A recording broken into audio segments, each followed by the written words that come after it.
Well, hello. Welcome back to Life Gave Us Material. I'm Taylor. And I'm Sabrina. And today we're going to do another episode where we keep things relatively lighthearted. And we are going to be talking about unpopular opinions. Or will they be popular opinions? Yes. Who's to know? So let's dive straight in here. Sabrina, do you think that subtitles ruin shows? Absolutely not. Without subtitles, it is not a show. I had to actually redo the question because I had it in here as subtitles make everything better. I'm like, she's going to be with the popular opinion that they do. Yes. So I'm going to redo that question because, yeah. I have to have the subtitles on for me to understand what they're saying. Did you know that's something I've observed is a very mom thing?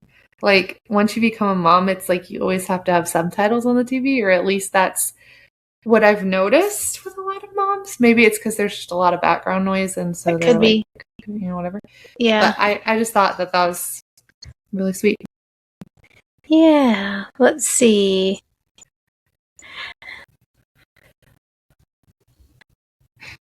Okay. Window seats are overrated. Yes. I would have said on airplane. No. Yeah, I would have said no, typically. Actually 6 months ago, I would have said, oh no, we love the window seat. It's a great spot to lay your head and da-da. Well, when you have tummy troubles and you need access to the bathroom, window seats are very much overrated, especially if you're an introvert, which is me. I'm like trying to not puke or poop in my seat, and I don't want to ask the person or people next to me to like hop over their knees. It's like, yes, we like. Yeah, I guess unless the people sitting next to you, you know them. Which would go along with, I feel like this is another unpopular opinion. I like the back of the plane. I feel like most people... That is unpopular. I like it. It's a very unpopular thing, but I like to hang out in the back of the plane. It is, again, near the bathrooms. And I also feel like a lot of the time, you can kind of get a full row to yourself. Usually. I like that. I keep an eye on that on my seating, because I want a full row to myself. I got long legs, folks, and, I just like to be left alone.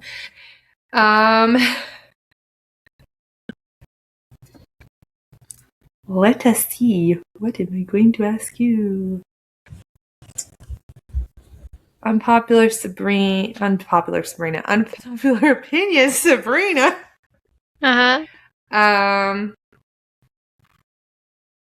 Do you think that minimalism is overrated? No. I don't think it's overrated. I think it's better because it decreases stress. Less to keep track of. I think, Less to keep track of. Yeah. I think that is the way to go. A lot of people want more, and maybe that is driven by more will make them happy. I don't know. Yeah. Well, since that was such a quick whatever, I'm going to sandwich in another question for you. Do you think that AI is making life better? I think in some respects they are. In other respects, no. They're making us dumber. That dumbing us down concept. We're less thinking for ourselves. Yeah. Also, people are using that as medical advice and delaying seeking emergent help. And you're preaching at me right now, aren't you? Not necessarily. I'm thinking of other situations where people went with what ChatGPT said, and they delayed seeking emergency care when it was truly an emergency. Yeah. And so I think you can use it as a tool, but not to just completely. It's not definitive in every aspect. So just taking it with a grain of salt. is good. But it definitely can be used as a tool. Mm-hmm. We've used it as a tool. Yeah, it can be a very good tool. A very not so good tool. Okay. This one, it's okay to say no without explaining yourself. No, yeah. We've talked about this in previous episodes. Like, no is a complete sentence. Now, do I tend to struggle because I am a great communicator and still a recovering people pleaser without expounding? Like, yes. Like, when I say no, I'm thinking of what they might be thinking. Who knows if they're thinking it? And I feel the need to go further. Mm-hmm. But no is a complete answer. So we're preaching to ourselves and everybody else out there. Mm-hmm. Yeah.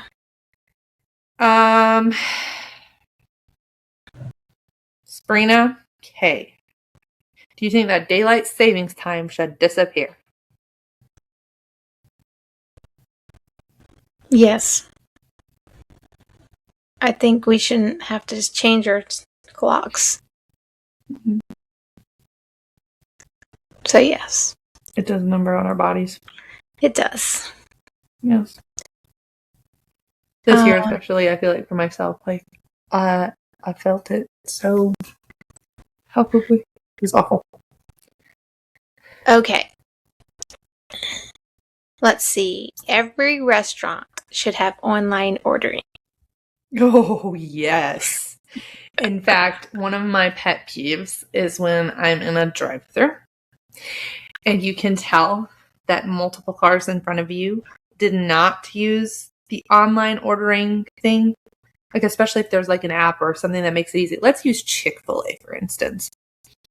It peeves me out when somebody shows up with a car full of humanity and they are just placing the largest order in person in the drive-thru. Like, I get if you're like walking into the restaurant, but through the drive-thru, it's like two people in the car.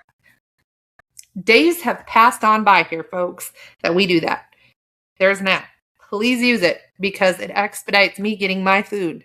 And when I'm in that drive-thru, I'm probably hangry. So, and there's probably more people that are hangry right alongside me. So let's just move it along. All God's people said. Yeah.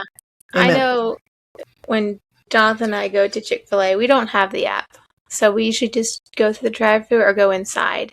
But we're just two people and we usually order, we already know what we want before we get to where we're ordering.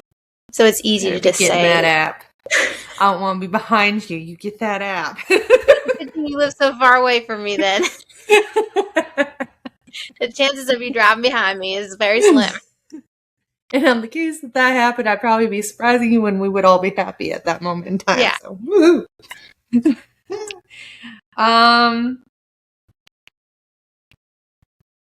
All right, here's a fun one. Opposites do not attract. No, I think that's false. Opposites do attract, but I also know that similar people can be attract to each other. So it's not always the case. It's like a wives' tale. Opposites attract or opposites don't attract. It's just, I think it's very individual. It depends. Yeah. Mm-hmm. Okay. Let's see. Some friendships are only meant for a season. Unfortunately, that is the hard truth of it.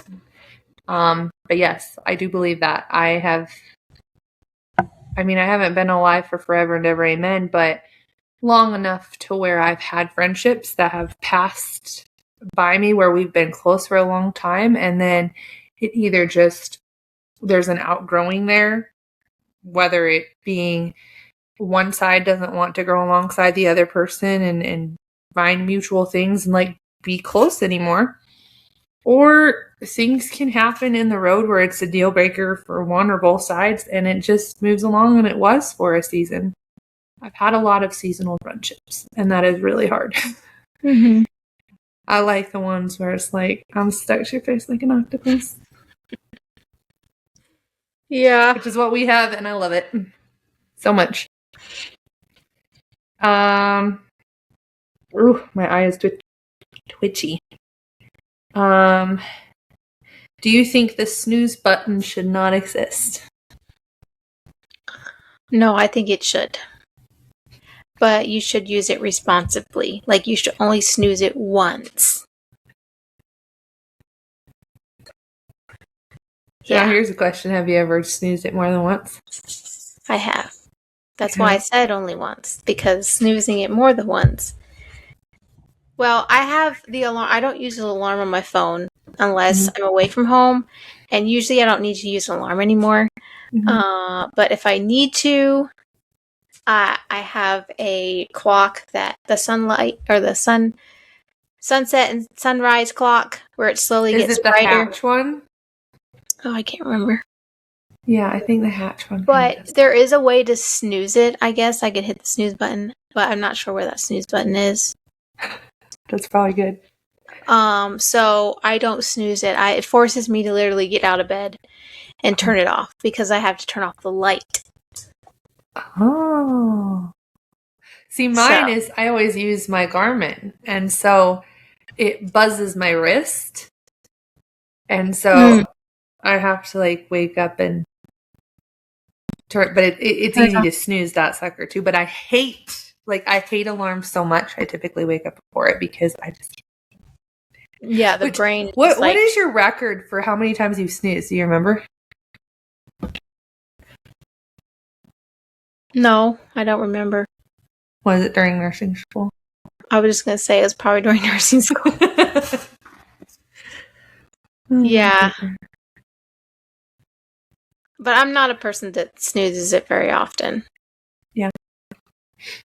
Because usually I have it set for the time, like, I have to get up by this time, no later. So I know by the time that goes off, I have to get up now or I'm going to be late for whatever I need to do. Yeah. So. Yeah.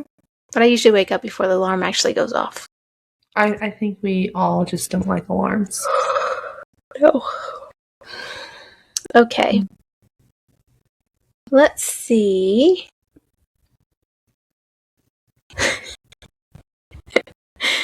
Boneless wings are just chicken nuggets.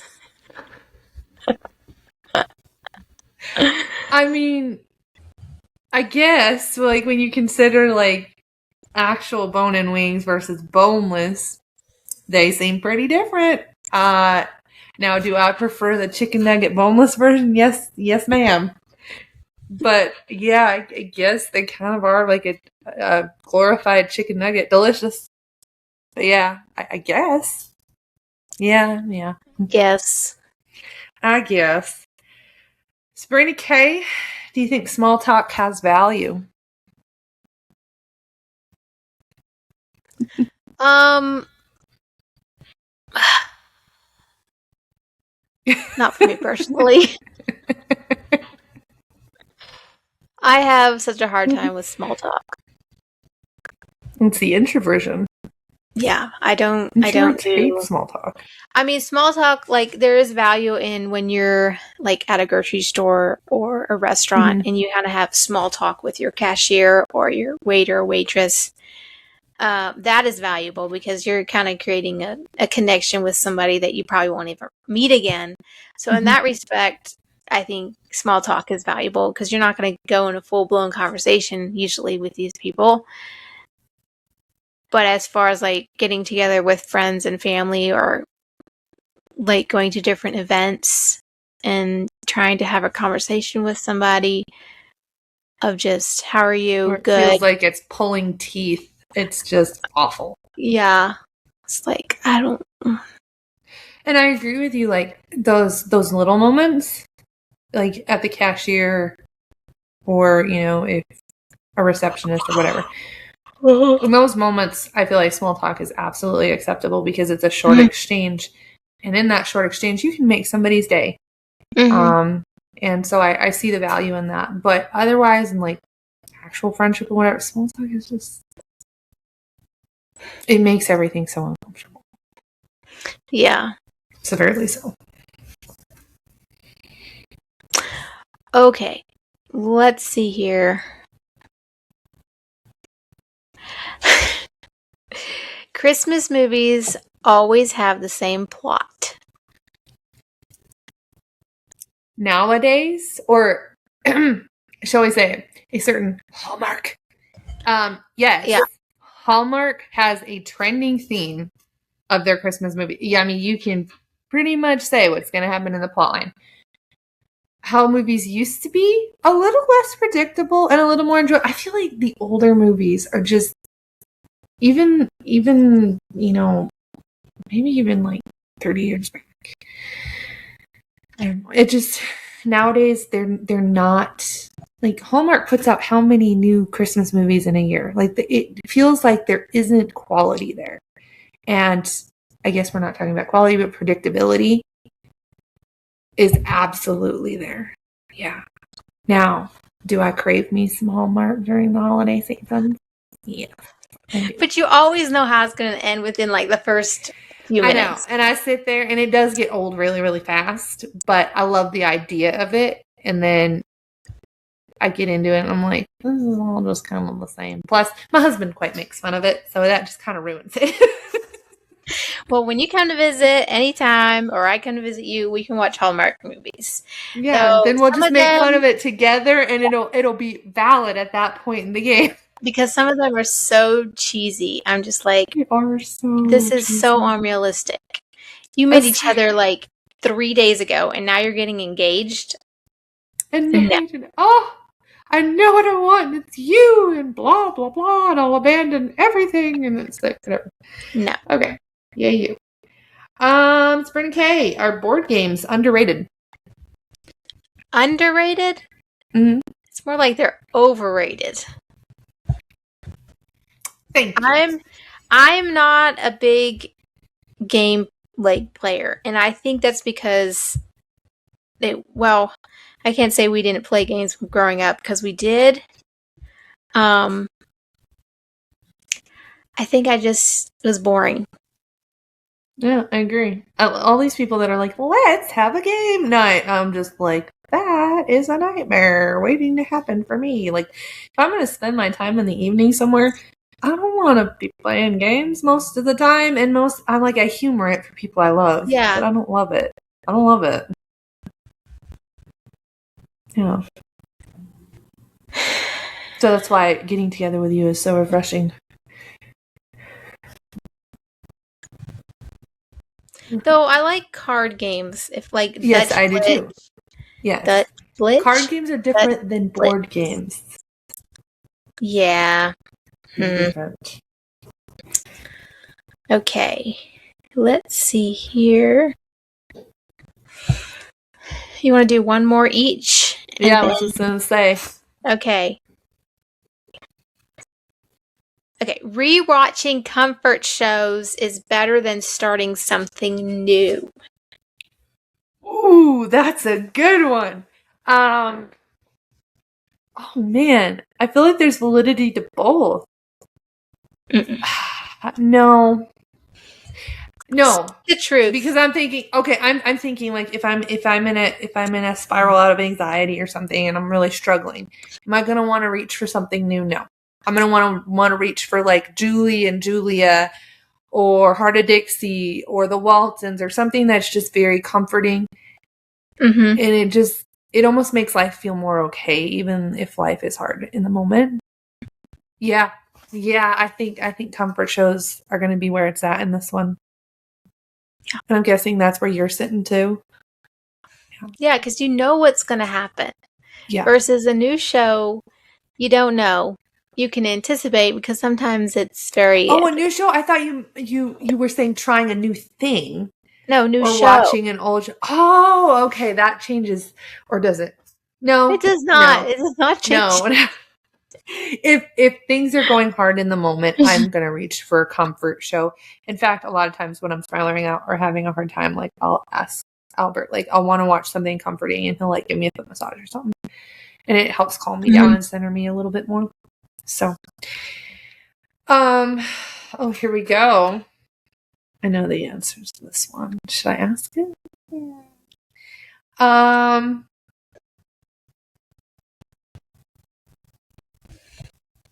Sabrina K, is growing old underrated? Underrated? Mm-hmm.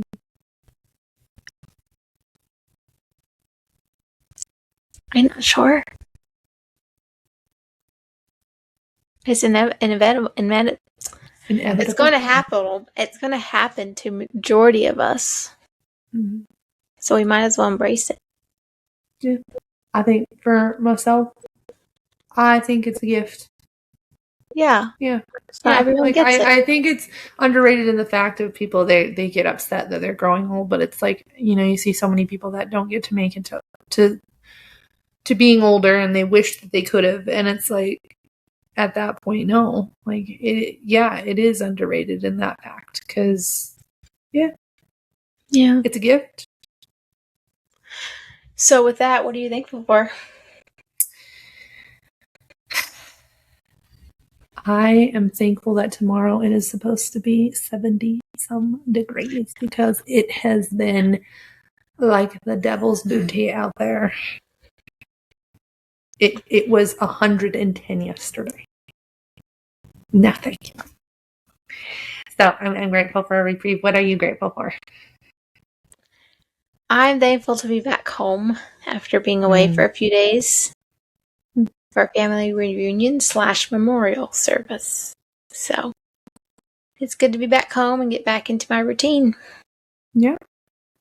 Routines at home are a good thing. Yep. I'm thankful to have Cookie back because she wasn't able to go with us. Cookie. Yep. All right. Well, we will see y'all next time. Until then, okay. May you find joy in the material life gives you. See you later.